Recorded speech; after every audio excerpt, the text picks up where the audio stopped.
Les équipements ont fait d'énormes progrès, ils en font depuis des décennies. La chaudière à condensation, c'est une trouvaille formidable puisqu'une chaudière rejette de la vapeur d'eau.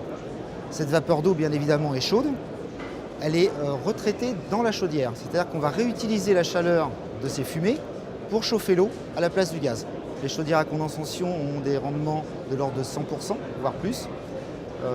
Nous avons mis au point, grâce surtout à nos partenaires constructeurs de chaudières, des appareils à basse température, donc moins énergivores qu'avant. Des systèmes via les radiateurs que tout le monde connaît, mais aussi des planchers chauffants qui sont toujours à basse température et qui sont bien évidemment très très confortables.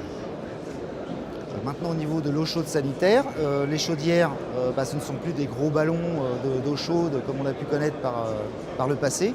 Ce sont des chaudières mixtes donc qui produisent à la fois le chauffage, l'eau chaude sanitaire sur la même chaudière qui peut être murale.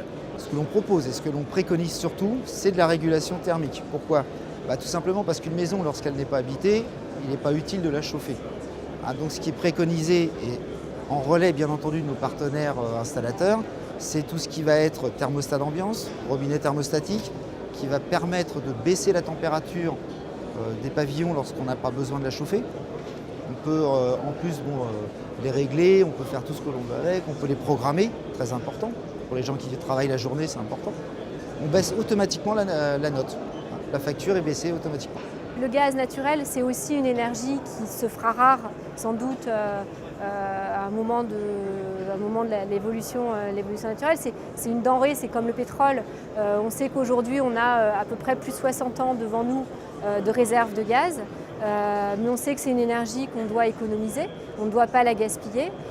Donc c'est totalement compatible, cette énergie, l'utilisation de notre énergie avec d'autres énergies au monde. On est à l'écoute de nos clients, bien évidemment. On a des contacts bien sûr réguliers avec tous ces partenaires.